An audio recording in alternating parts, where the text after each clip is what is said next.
Good morning everybody. आज हम लेके आए हैं क्लास 10th चैप्टर 1 एक्सरसाइज 1.3 और इसमें हमें क्या करना है, सिद्ध करना है कि √5 एक अपरिमेय संख्या है। ऐसे क्वेश्चनों का सॉल्यूशन करने के लिए सबसे पहले हमें क्या करना होता है, हमें इसके लिए दो डेफिनेशन पता होना जरूरी है। तो अपरिमेय, एक परिमेय और इसके साथ साथ एक सह अभाज्य संख्या किसे कहते हैं। इन तीनों की डेफिनेशन पता होने के बाद ही हम इस क्वेश्चन को सॉल्व कर सकते हैं। तो हमारे पास परिमेय संख्या वे संख्याएं होते हैं जिन्हें हम P/Q के रूप में लिख सकें। जिन्हें हम किसके रूप में लिख सकें? P/Q के रूप में। पहले हम बता रहे हैं यहाँ पे परिमेय संख्या। परिमेय संख्या, परिमेय संख्या क्या होती है भाई? वे सभी संख्याएं जिन्हें हम P/Q के रूप में लिख सकें, P/Q के रूप में लिख सकें, परंतु Q is not equal to 0 परिमेय संख्या कहलाती है। फिर उसके बाद हमारे पास दूसरी डेफिनेशन है अपरिमेय संख्या। अपरिमेय संख्या, अपरिमेय संख्या, अपरिमेय संख्या क्या होती हैं? अपरिमेय संख्या वे जो रूट के अंदर आते हैं, जो हमारे पास रूट के अंदर आते हैं, जैसे √2, √3, √5, फिर हम लिखते हैं √4। √4 एक परिमेय संख्या है, अपरिमेय संख्या नहीं है, क्योंकि हम √4 का अगर हम स्क्वायर रूट निकालें, वर्गमूल निकालें, तो क्या आ जाता है? 2 आ जाता है। इसलिए यह एक परिमेय संख्या है। अब तीसरा नंबर आता है डेफिनेशन का हमारे पास है सह अभाज्य संख्या।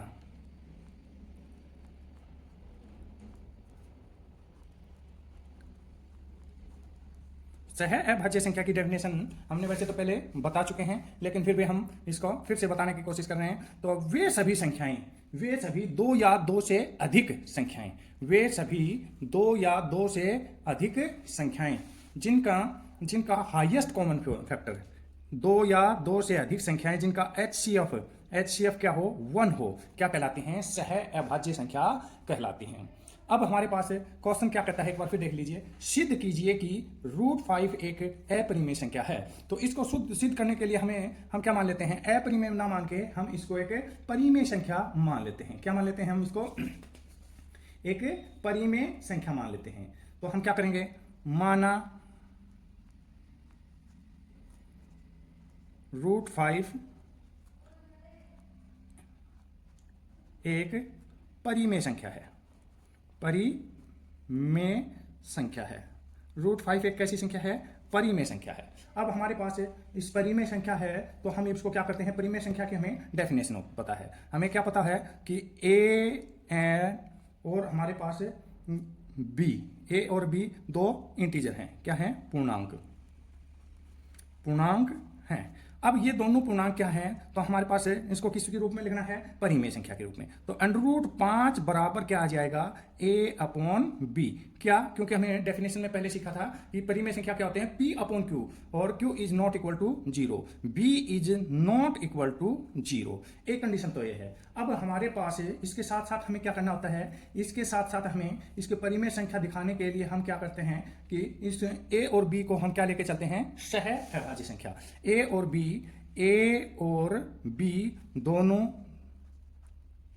दोनों सह अभाज्य संख्या हैं। और सह अभाज्य संख्या का अर्थ क्या है? कि ये दोनों संख्याएं हमारे पास क्या हैं? ये दोनों संख्याएं क्या होना चाहिए? भाग नहीं होनी चाहिए एक के अलावा किसी से। मतलब सह अभाज्य संख्या का अर्थ है कि वे सभी संख्याएं जो एक के अलावा किसी से भाग न हो, उसे हम सह अभाज्य संख्या कहते हैं। इंग्लिश में इसे को-प्राइम नंबर कहते हैं। फिर हमारे पास अब क्या करते हैं? अब हम इसको लिखने के लिए हमारे पास क्या करते हैं? तो अब इसका सोल्यूशन करने के लिए हम क्या लिखते हैं? इसको नीचे ये कितना है? बटे में, तो इधर कितना जाएगा? तो ये गुणा में आ जाएगा। B√5 इज इक्वल टू क्या आ गया हमारे पास? A। B√5 is equal to A आ गया। फिर हम क्या करते हैं? दोनों तरफ हम इसको वर्क कर देते हैं। दोनों तरफ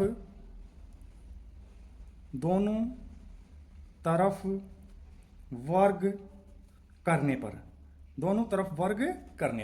दोनों तरफ जैसे हम इसका वर्ग करेंगे, दोनों तरफ हम इसका वर्ग करेंगे, तो हमारे पास क्या आ जाएगा? दोनों तरफ वर्ग करेंगे तो हमारे पास B√5 का क्या आ जाएगा? होल स्क्वायर, पूरे का वर्ग इज इक्वल टू A² आ जाता है। A² आ जाता है। अब हमें पता है तो इसका वर्क करेंगे तो ये क्या आ जाएगा, बी स्क्वेयर और 5 √5 का स्क्वायर क्या हो जाता है 5, 5b² is equal to a square. अब यहाँ पढ़ने के लिए मेन जो चीज़ हम यहाँ से सीखेंगे क्या है कि हमारे पास क्या कहना चाहता है कि हमारे पास देखिए, तो b² इज इक्वल टू क्या हो जाएगा, b² इज इक्वल टू हमारे पास क्या आ जाएगा a² अपॉन 5। a² अपॉन 5 का अर्थ क्या है कि a² को 5 कहीं ना कहीं भाग करता है और वह भाग पूरा, तभी तो हमारे पास 5 इंटू b² आया है, 5 गुणा में b² आया है, तो b² के साथ साथ 5 है, वो 5 क्या कर रहा है, a² को कहीं ना कहीं भाग कर रहा है। अब हमारे पास एक डेफिनेशन थी और वो डेफिनेशन मैं लिख भी देता हूं, यदि कोई अभाज्य संख्या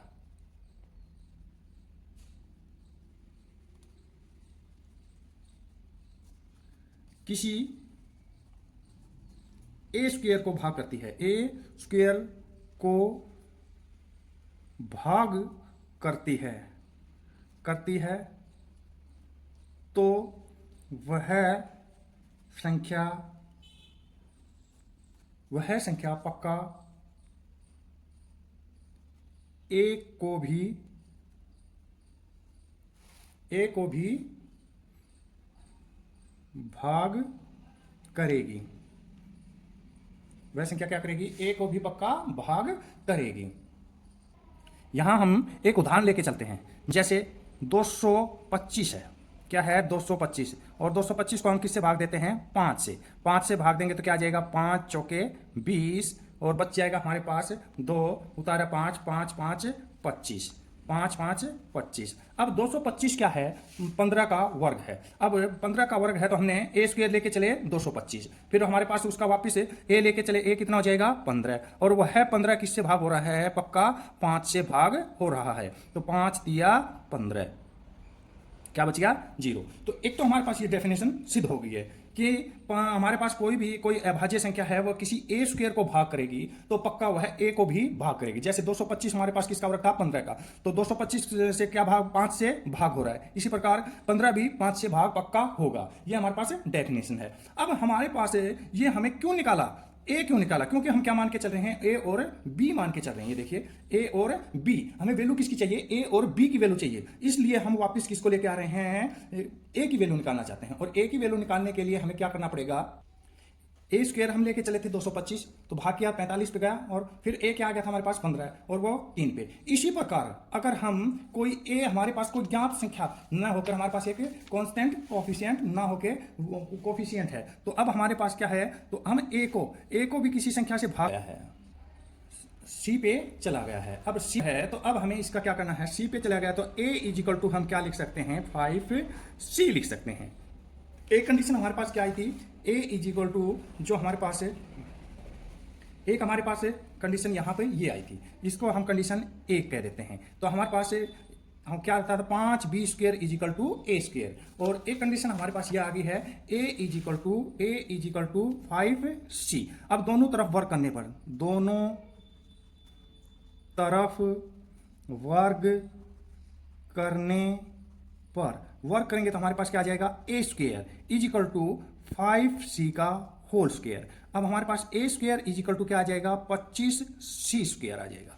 ये कंडीशन हमारे पास क्या आ जाती है 2। अब a की वैल्यू को समीकरण 1 में रखने पर एक हमारे पास क्या था b, हमारे पास 5b² is equal to a² है, 5b² is equal to a² है, तो हमारे पास क्या दे रखा है 5b² is equal to a² दे रखा है। तो अब हमारे पास इसका वैल्यू रखेंगे तो हमारे पास क्या रखेंगे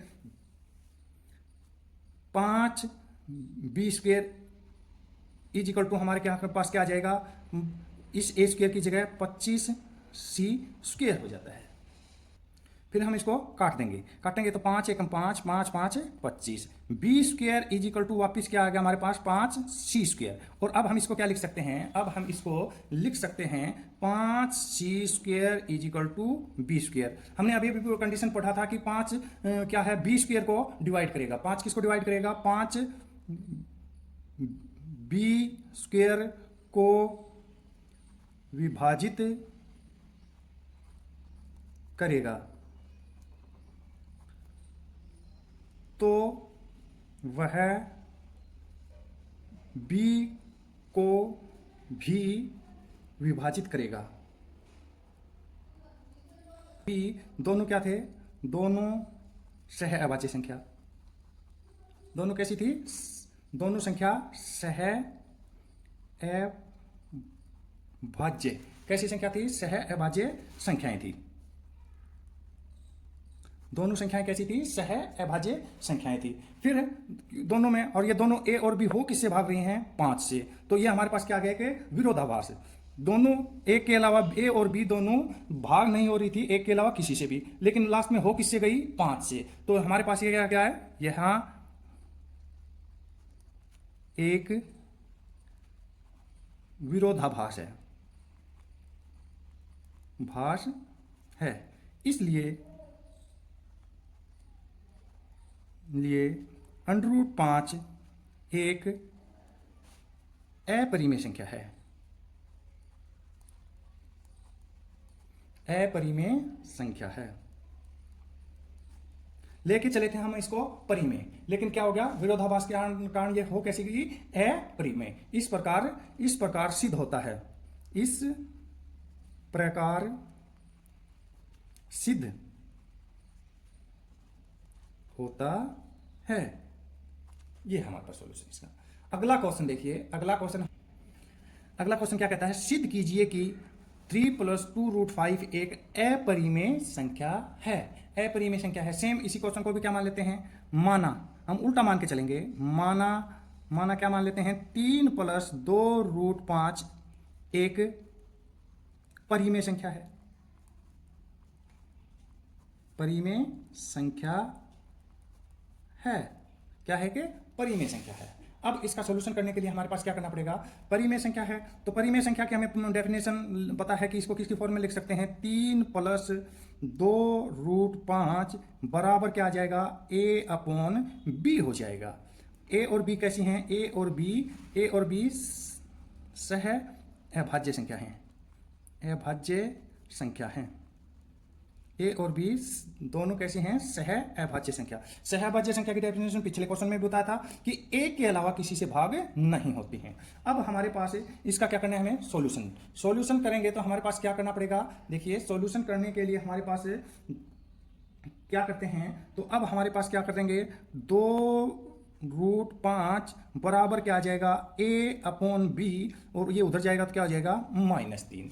अब परिमेय संख्या में से कोई परिमेय संख्या घटाएं तो भी एक परिमेय संख्या आती है, जोड़ें तो भी परिमेय संख्या आती है, गुणा करें तो भी एक परिमेय संख्या आती है। तो अब इसी प्रकार फिर आगे क्या करेंगे? √5 = एक बार इसको और कर लेते हैं, a - 3b अपॉन क्या हो जाएगा? b। अब √5 = a - 3b अपॉन क्या आ जाएगा हमारे पास? b। और ये हमारे पास 2 था, ये इधर जाके किसमें हो जाएगा? भाग में, तो अपॉन 2b हो जाएगा। तो अब हमारे पास ये क्या है? a - 3b अपॉन 2b बराबर क्या आया? बराबर एक परिमेय संख्या है। परिमेय संख्या है। परंतु √5 क्या है? √5 एक अपरिमेय संख्या है। हमने पिछले क्वेश्चन में सिद्ध कर चुके हैं, अपरिमेय संख्या है। अब √5 एक अपरिमेय संख्या है, ये एक परिमेय संख्या है। यहां पर क्या आ गया कि विरोधाभास। क्या आ गया? विरोधाभास। इस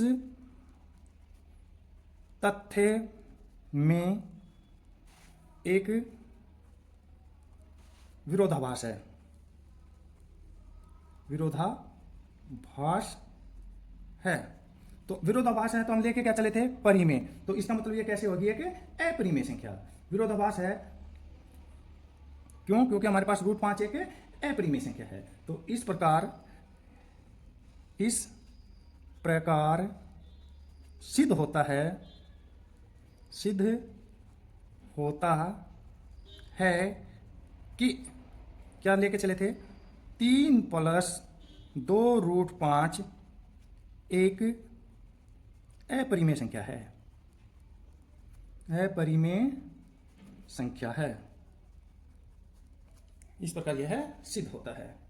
तो यह हमारे पास इसका आंसर आ गया। अगला क्वेश्चन देखिए क्या कहता है? सिद्ध कीजिए कि निम्नलिखित संख्याएं अपरिमेय संख्या हैं। और इसका पहला पार्ट क्या कहता है? पहला पार्ट देखिए क्या है, 1/√2 क्या है हमारे पास? एक अपरिमेय संख्या है। तो हम इसको क्या लेके चलेंगे? माना 1/√2 एक परिमेय संख्या है। परिमेय संख्या है। क्या है भाई? एक परिमेय संख्या है, ये मान के चलेंगे। तो मान के चलेंगे तो हमारे पास इसको किस फॉर्म में लिख लेंगे? 1/√2 is equal to a/b। a/b, ए और बी दोनों कैसे हैं? सह अभाज्य संख्या, सह अभाज्य संख्या है। सह अभाज्य संख्या है। सह अभाज्य संख्या की डेफिनेशन हम पिछले क्वेश्चन में पढ़ चुके हैं, क्या कि ये दोनों संख्याएं एक के अलावा किसी से भी भाग नहीं जाती हैं। तो अब हमारे पास इसका सॉल्यूशन करेंगे तो हमारे पास क्या करेंगे? क्रॉस मल्टीप्लीकेशन, क्रॉस आर पार गुना कर देते हैं। आर पार गुना करने पर, आर पार गुना करने पर, अब इसका आर पार गुना करेंगे तो हमारे पास b ऊपर चला जाएगा, इज इक्वल टू हमारे पास क्या आ जाएगा? a/√2। वापिस हम इसको अलग दूसरी कंडीशन में लेके आने की कोशिश करते हैं तो हमारे पास क्या आ जाएगा? a/√2 is equal to b लिख सकते हैं। अब √2 इज इक्वल टू क्या लिख सकते हैं? b/a लिख सकते हैं। तो ये हमारे पास इसका वापिस आ गया है। तो अब हमारे पास a और b दोनों कैसी की कैसे लेके चले थे? हमारे पास दोनों की दोनों संख्याएं कैसी थी? हमारे पास सह अभाज्य संख्या और परिमेय संख्या कैसी हैं? सह अभाज्य संख्या हैं और उसके साथ साथ परिमेय संख्या हैं। तो हमारे पास इसका सॉल्यूशन करने के लिए हमारे पास अब क्या करेंगे? लेके चले थे हम a/b और √2 क्या आ गया? b/a। अब a और b दोनों कैसी हैं? a और b दोनों परिमेय संख्या हैं। कैसी संख्या है भाई? परिमेय संख्या है, संख्या है। परंतु √2 एक अपरिमेय संख्या है।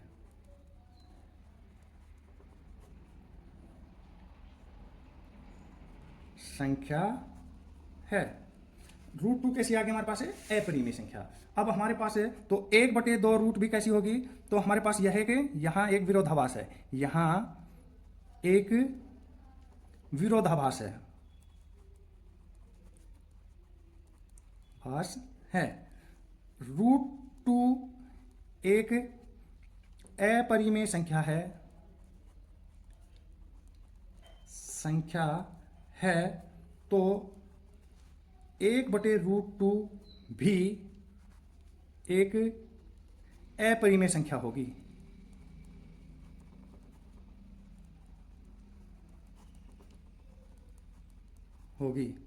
इस प्रकार सिद्ध होता है, इस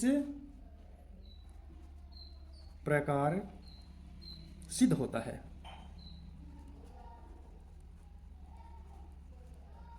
इस प्रकार सिद्ध होता है। अब अगला देखिए हमारे पास अगला क्वेश्चन क्या कहता है? अगला क्वेश्चन हमारे पास इसी का पार्ट 2 कहता है। सेम वही हमारे पास प्रोसेस करेंगे। पार्ट 2 क्या कहता है? 7√5 को हम क्या मानेंगे? माना एक परिमेय संख्या है, परिमेय संख्या है। क्या मान लिया मैंने? √2 7√5 एक परिमेय संख्या है। तो हमारे पास परिमेय संख्या है तो इसको किसकी फॉर्म में लिखेंगे? 7√5 बराबर है a/b। a b दोनों कैसे हैं? दोनों सह अभाज्य संख्या है, सह अभाज्य संख्या है, संख्या हैं। दोनों संख्या कैसी हैं? सह अभाज्य संख्या है। फिर हमारे पास इसका सॉल्यूशन करने के लिए हमारे पास क्या आ जाएगा? √5 इज इक्वल टू क्या आ जाएगा हमारे पास? a/b और ये उधर है तो ये इसमें डिवाइड में चले जाएगा। ये आ गया हमारे पास। फिर हम इसको क्या लिख सकते हैं? तो हमारे पास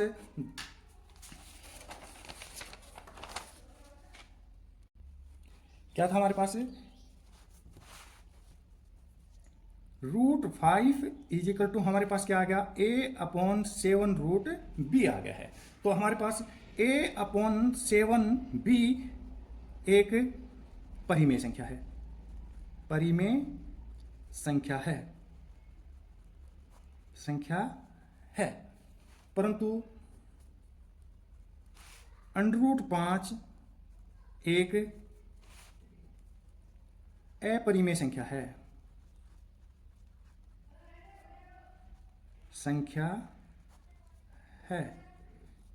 इस प्रकार यहां क्या है, एक विरोधाभास है। विरोधाभास है, और विरोधाभास होते ही हम इसको क्या कहेंगे, इस प्रकार सिद्ध होता है कि, क्या सिद्ध होता है, इस प्रकार सिद्ध होता है कि 7√5 एक अपरिमेय संख्या है। अपरिमेय संख्या है। अगला क्वेश्चन देखिए हमारे पास क्या है, इसी का लास्ट थर्ड पार्ट देखिए क्या कहता है। थर्ड पार्ट सेम वही, अब सॉल्यूशन करेंगे। क्या कहता है, 6 + √2, माना 6 + √2 एक परिमेय संख्या है। लेके क्या चलना है, हमें दिखाना क्या है, अपरिमेय संख्या। तो इसके हमारे पास की, इसको किसके बराबर लिख देंगे, परिमेय संख्या की डेफिनेशन होता है a/b, b is not equal to 0, is equal to किसके बराबर लिख देंगे, a/b, और a और b दोनों कैसी हैं, दोनों सह अभाज्य, कैसी संख्या हैं, सह अभाज्य संख्या हैं। ए और बी दोनों कैसी हैं, सह अभाज्य संख्या हैं। अब इसका सॉल्यूशन करने के लिए हमारे पास √2 इज इक्वल टू a/b, इधर ये किस में है, प्लस में, तो उधर जाके ये किस में हो जाएगा, माइनस में। √2 इज इक्वल टू a, और इसके बटे में कुछ नहीं है तो 1, और एलसीएम कितना आ गया, b, और माइनस 1 से b को डिवाइड करेंगे तो b, और b को 6 से गुणा करेंगे तो 6b आ गया। a - 6b/b क्या आ गया हमारे पास, एक परिमेय संख्या है। परिमेय संख्या है। कैसी संख्या है, परिमेय संख्या। परंतु √2 एक अपरिमेय संख्या है।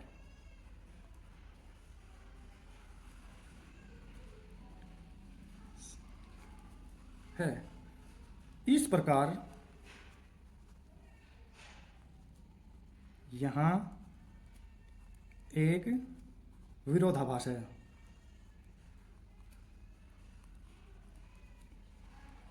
विरोधाभास है, इसलिए इस प्रकार सिद्ध होता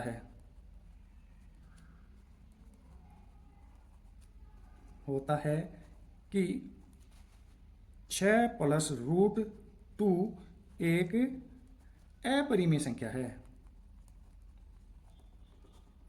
अपरिमेय संख्या है।